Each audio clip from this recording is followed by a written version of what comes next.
Saya menganggap ketidakhadiran dua saksi ini adalah saksi yang tidak kooperatif. Ya, seharusnya para saksi ini hadir di muka persidangan di Pengadilan Negeri Kepanjen. Oki saja hadir di Kepanjen dari Jakarta. Masa dua lagi nggak hadir di Pengadilan Negeri Kepanjen? Makanya ini tadi saya minta kepada hakim agar memberikan surat peringatan.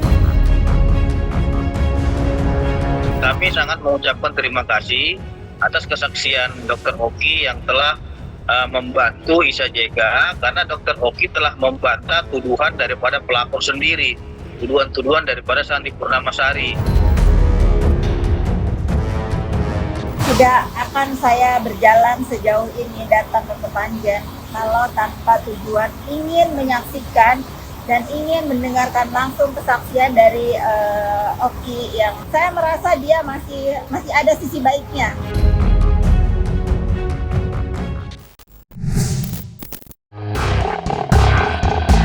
Sidang lanjutan dari perkara yang menyeret nama selebritis Isa Zega dan seterunya Sandi Purnamasari kembali digelar di Pengadilan Negeri Kepanjen, Kabupaten Malang, Jawa Timur pada tanggal 8 April 2025 kemarin. Menariknya, sidang dengan agenda pemeriksaan saksi kemarin dianggap menjadi momen yang cukup spesial. Pasalnya, pihak-pihak yang ditunjuk menjadi saksi belakangan tengah ramai dibicarakan lantaran diisukan terlibat dalam perputaran kasus dugaan adanya sindikat mafia skincare. Saksi yang ditunjuk meliputi Dr. Oki Pratama, Dr. Amira Farahnas alias Doktif, serta Nikita Mirzani. Namun sayang, dari ketiga saksi itu hanya Dr. Oki yang hadir secara langsung. Doktif sendiri sebenarnya sempat disambungkan melalui panggilan video. Akan tetapi panggilan itu diberhentikan sebelum Doktif memberikan kesaksian. Persidangan pada hari ini agendanya yaitu pemeriksaan saksi lanjutan atas saksi yang diajukan oleh pelapor dan jaksa penuntut umum. Agenda hari ini adalah seharusnya pemeriksaan 3 saksi. Yang pertama atas nama Dr. Oki Pratama, Dr. Samira, dan Nikita Mirzani. Report from Kepanjen. Jadi hari ini sidang Sahrul itu menghadirkan saksi Dr. Oki. Dia nanti akan mengikuti sidang tersebut secara Zoom mungkin di kota Madinah atau di Mekah disampaikan. Nah, di sana dia akan buka semua. Ada 2 saksi yang tidak hadir di muka persidangan. Saya tidak tahu alasannya sehingga mangkir di muka persidangan. Yang hadir hanya Dr. Oki Pratama. Saya menganggap ketidakhadiran 2 saksi ini adalah saksi yang tidak kooperatif. Seharusnya para saksi ini hadir di muka persidangan di Pengadilan Negeri Kepanjen. Oki saja hadir di Kepanjen dari Jakarta. Masa 2 lagi nggak hadir di Pengadilan Negeri Kepanjen? Makanya ini tadi saya minta kepada hakim agar memberikan surat peringatan dan surat panggilan resmi daripada jaksa penuntut umum agar memanggil secara resmi saudara Dr. Samira dan Nikita Mirzani agar dihadapkan di muka persidangan. Hal itu bukanlah satu-satunya kejadian mengejutkan yang terjadi selama jalannya persidangan. Kejutan kembali datang ketika Dr. Oki Pratama maju memberi kesaksian. Pasalnya, Dr. Oki Pratama yang sejatinya ditunjuk sebagai saksi pelapor dari JPU justru memberikan kesaksian yang dinilai menguntungkan bagi Isa Zega. Kejadian itulah yang disebut-sebut sempat membuat hakim mempertanyakan penunjukan Dr. Oki sebagai saksi. Apalagi Dr. Oki digadang-gadang telah terlebih dulu mengenal Isa Zega. Lantas, seperti apakah Pitra Romadoni Nasution menanggapi kesaksian Dr. Oki? Dengan kehadiran saksi ini, atas nama Oki Pratama adalah saksi yang sangat menguntungkan Atrena Isa Jega atas tuduhan-tuduhan yang selama ini dialamatkan kepada Isa Jega. Selama ini kan tuduhannya itu pencemaran nama baik, pemerasan. Yang digaungkan adalah pemerasannya oleh teman-teman penyidik. Akan tetapi berdasarkan fakta yang terungkap di muka persidangan, kasus pemerasan itu tidak ada, Kasus yang diopinikan oleh pelapor ini yang katanya ada uang 70 juta diberikan oleh Oki itu tidak ada kaitannya dengan perkara tersebut. Saya memberikan untuk kepada Isa Jega Untuk isian rumahnya beliau dan sebagainya, saya berikan. Kapan saudara kasih? Saya lupa. Dalam rangka apa ya? Untuk isian rumah. Oke, tidak ada hubungannya Pak. Seberapa saudara kasih? 700 juta atau berapa? Puluhan juta. 2 juta. Sekitar 70 juta. Bukan lebihnya. 50 seingat saya, 50 atau 70 seperti itu. Tapi tidak ada hubungannya. Tidak. Nah, ada juga chat-chattingnya saudara dengan apa berdasar bahwa ini itu untuk sesuatu apa? Iya. Seikhlasnya saya memberikan apa. Dan itu tidak ada hubungannya. Dan kenapa saya? Dari tadi saudara bilang ini Kami sangat mengucapkan terima kasih atas kesaksian Dr. Oki yang telah membantu Isa Jega, karena Dr. Oki telah membantah tuduhan daripada pelapor sendiri, tuduhan-tuduhan daripada Santi Purnamasari. Membahas masalah Bapak Peri ya. Katanya ucapan Bapak Peri itu bukan ditujukan untuk Dr. Oki, melainkan untuk sosok yang bersayap. Siapa yang lo omongin sopet? Lo lagi lawyernya bawa jambu. Lo mau ngapain sih yang bawa jambu? Pengen gue cocol garam sumpah.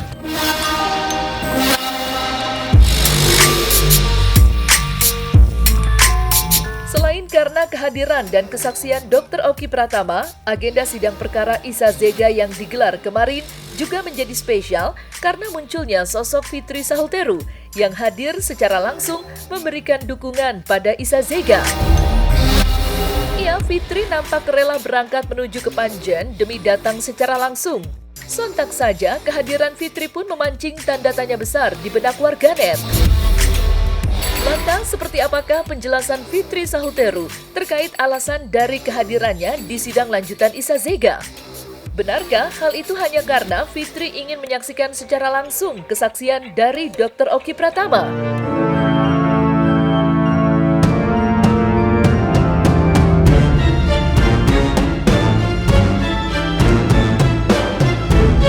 Tidak akan saya berjalan sejauh ini datang ke Kepanjen kalau tanpa tujuan ingin menyaksikan dan ingin mendengarkan langsung kesaksian dari Oki yang saya merasa dia masih ada sisi baiknya, masih ada nuraninya untuk mengungkapkan kebenaran apa yang terjadi, dan alhamdulillah saya menyaksikan dengan mata kepala sendiri bahwa apa yang saya harapkan kesaksian dari Dr. Oki itu sesuai yang saya harapkan. Tetap menjadi pelajaran ke depannya agar hati-hati, baik itu, hujan ya, ini disaksikan hujan. Baik itu berucap, bersikap, dan lain-lain. Mudah-mudahan ini menjadi pelajaran yang sangat berarti buat Dr. Oki untuk hati-hati bergaul dan berteman dengan siapa. Nah, dan Dr. Oki telah sadar ya bahwasanya keterangan dia selama ini di BAP adalah keterangan yang keliru dan salah. Dengan Dr. Oki membantu Isa Jega, sehingga saya kira Dr. Oki telah sadar bahwasanya keterangan-keterangannya selama ini telah keliru, dan dia telah melakukan klarifikasi di muka persidangan bahwasanya semua keterangan dia itu adalah keterangan asumsi, ya. Keterangan yang pendapat ataupun opini, bukan fakta berdasarkan data dan bukti yang ada.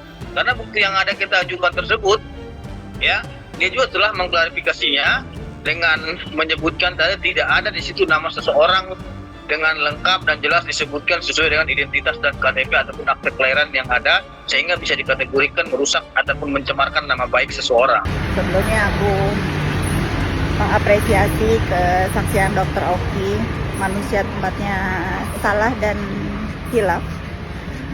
Terima kasih sudah bersaksi dengan sejujurnya bahwa kesaksian Dr. Oki hari ini yang aku pribadi bisa simpulkan adalah semuanya berdasarkan asumsi. Berdasarkan asumsi, dan yang paling penting tidak ada pemerasan atau sejumlah uang yang digaungkan konon diminta oleh saudara Adrina Isa Zega. Semoga ini menjadi ladang pahala kamu. Sekali lagi, manusia tempatnya salah, tetapi manusia juga berhak untuk memperbaiki ke depannya. Tak dapat dipungkiri memang, ramainya sorotan masyarakat terhadap kasus ini memang tidak lepas dari prahara dugaan adanya sindikat mafia skincare yang kini ramai di kota Jakarta. Ya, apa yang ditudingkan oleh pihak Shandy Purnamasari memang senada dengan apa yang diserukan oleh pihak Reza Gladys. Apalagi layaknya Nikita Mirzani, Isa Zega juga dikabarkan sempat menjadi brand ambassador dari perusahaan produk kecantikan milik Dr. Oki Pratama. Lantas, seperti apakah harapan Pitra Romadhoni Nasution terhadap kisruh dunia skincare yang semakin hari makin melebar kemana-mana?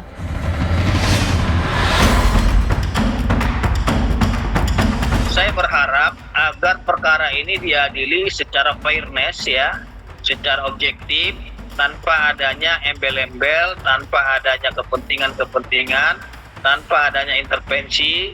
Kita berharap agar perkara ini tegak lurus ya. Silakan ya, yang benar tetap benar, yang salah tetap salah. Dan kita juga tidak mau menutup-tutupi suatu kasus dengan opini-opini, dengan pendapat-pendapat, dengan prasangka-prasangka, dengan asumsi. Saya kira siapapun itu harus bisa membuktikan tuduhannya. Karena di dalam kasus pidana ada namanya istilah asas adagium kita, asas actori incumbit onus probandi. Siapa yang menuntut, dialah yang harus membuktikan. Dalam perputaran kasus skincare, ya, mafia-mafia skincare atau apapun yang diistilahkan oleh para masyarakat, dalangnya ada. Dan dalangnya itu memang pengen melihat sesama pengusaha skincare berantem.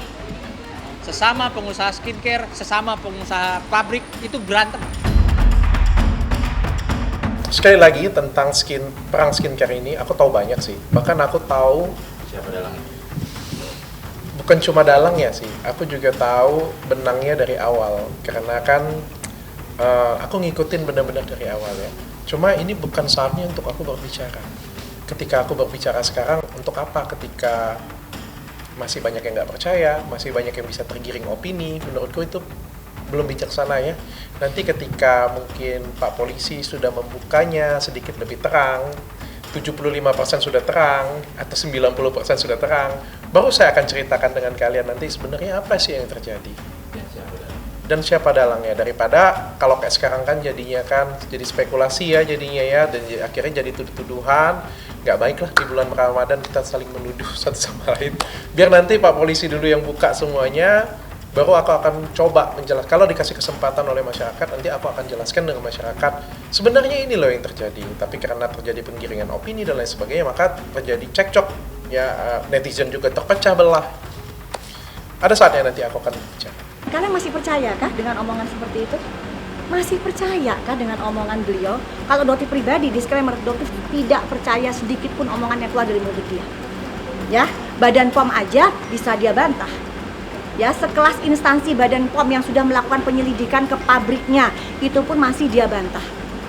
Jadi ya maaf aja ya, untuk DRL, Dotif tidak percaya sedikit pun apa omongan kamu. Richard Lee juga sedang ada ngomong, saya lihat itu. Mengatakan ya nanti pada waktu saya akan bersuara, ada kan? Ya kita serahkan semuanya ke ranah hukum lah ya. Semua orang kan berhak mengatakan bahwa dirinya itu benar. Semua orang berhak untuk punya ego masing-masing.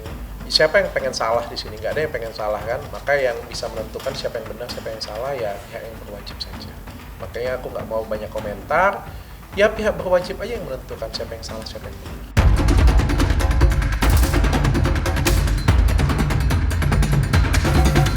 Di sisi lain, nasib para terlapor dalam kasus laporan Reza Gladys masih diselimuti kabut abu-abu ketidakpastian hingga sampai saat ini. Iya, Nikita Mirzani dan Mail Syaputra yang sudah lebih dari sebulan ditahan di Polda Metro Jaya belum mendapatkan perkembangan apa-apa selain perpanjangan masa tahanan. Begitu pula dengan Dr. Oki Pratama dan Doktif.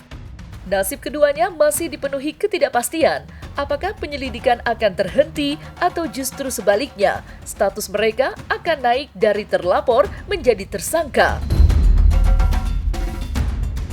Lantas, benarkah ini semua masih memiliki keterkaitan dalam sebuah jaringan luas dari para pegiat usaha skincare yang kini seakan terbagi menjadi dua kubu? Serta bagaimanakah pula pihak Reza Gladys menyikapi ini semua?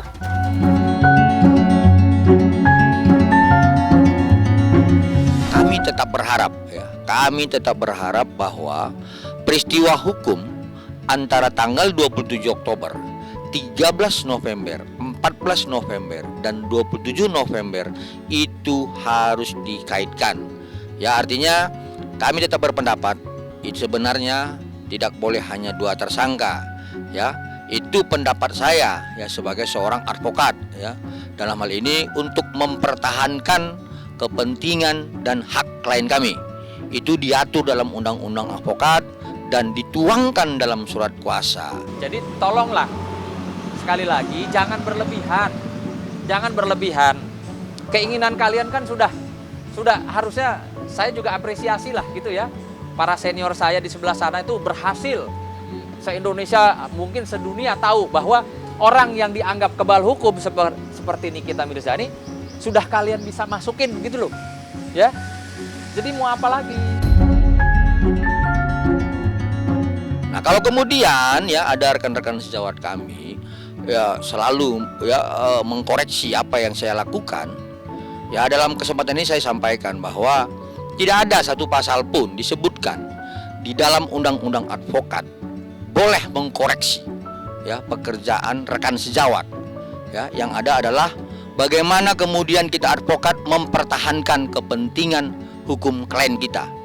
Ya, kemudian di pasal 6 huruf B tentang kepatutan dan kewajaran terhadap rekan sejawat. Ini tolong diperhatikan ya.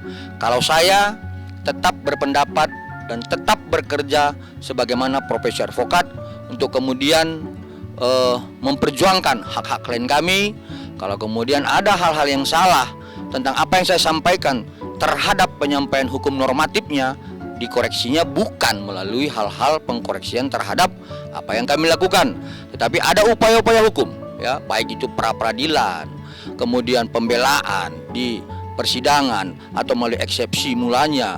Kalau kemudian ada putusan bersalah, dilakukan upaya hukum banding dan kasasi dan seterusnya. Ada upaya-upaya hukum itu. Jadi bukan terhadap upaya-upaya untuk melemahkan rekan sejawat.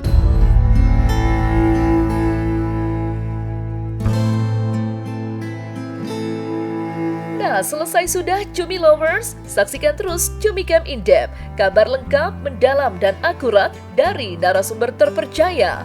Dan jangan lupa untuk like, subscribe, dan juga share channel YouTube Cumi Cumi.